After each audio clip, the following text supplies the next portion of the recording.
Welcome back to Taxation 402.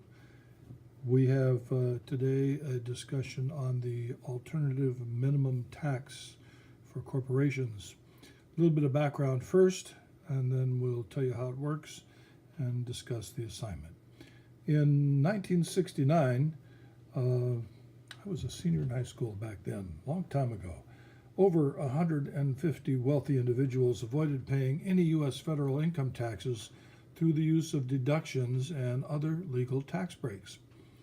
In an attempt to ensure that the affluent pay at least some tax, Congress instituted the alternative minimum tax, also commonly referred to as the AMT tax. An AMT exemption was also implemented in order to protect the middle-class taxpayer from the tax. However, over time, more and more of the middle-class taxpayers were caught in the AMT tax net. Wages rose with inflation over the years, but the alternative minimum tax exemption was never indexed for inflation, at least not until the fiscal cliff legislation was passed, which happened later on. Late in December each year, Congress would meet and pass an AMT tax exemption patch in order to prevent millions of more Americans from being subject to the alternative minimum tax. But wages generally grew faster than these patches. It was a time of excessive inflation, as I recall very distinctly. To give you an indication of how important the patch was, if there had been no patch in 2012, the number of taxpayers subject to the alternative tax would have increased from about 5 million to about 30 million. That means 25 million very upset voters. So you can see why they made these patches. As part of the fiscal cliff legislation, the AMT tax exemption was made permanent and will finally be automatically indexed for inflation from the 2012 levels. The exemption is phased out for higher income taxpayers. Okay, that's a little bit of the political background. What is the tax? The alternative minimum tax is computed under a separate set of tax rules than the regular income tax. Individuals basically pay the greater of the two. Under the AMT rules, certain income and expenses are recognized under different rules than the regular tax. And certain deductions that are allowed for the regular tax are limited or not allowed at all for alternative minimum tax purposes. Common differences under the rules include the following. Standard deductions and personal exemptions are not allowed. Private activity bond interest is taxable. Normally it would not be. The interest on a home equity loan is deductible only to the extent used to acquire or improve the residence. Miscellaneous itemized deductions are not deductible.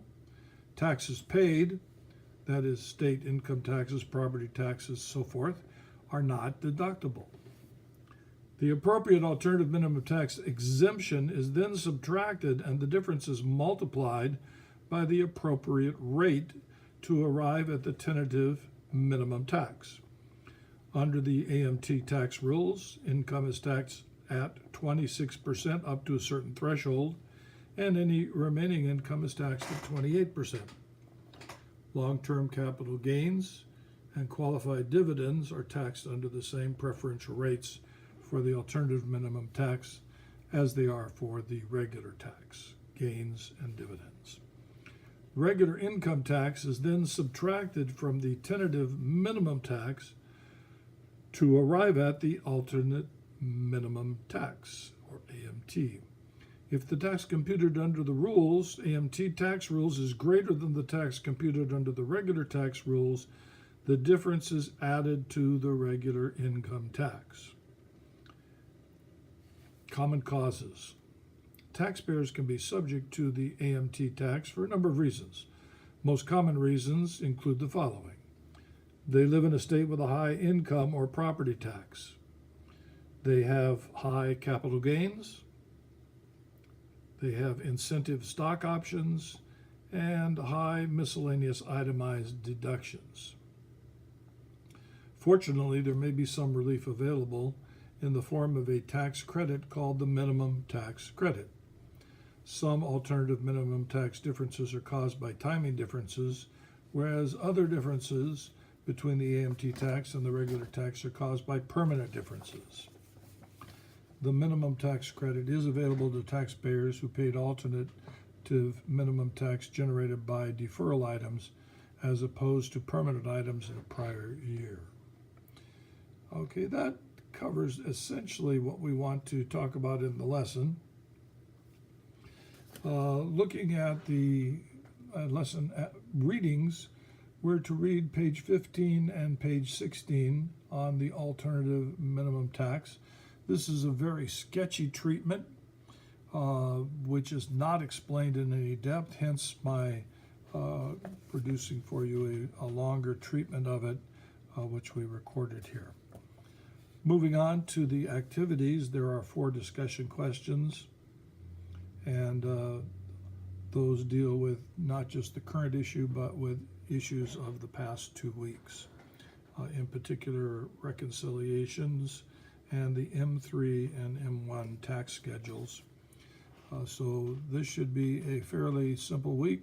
We'll meet ever so briefly, and I'm afraid I'm going to have to release you early because there really just is not that much material covered here in this particular lesson. Gosh darn. Looking forward to seeing you tonight. Bye-bye.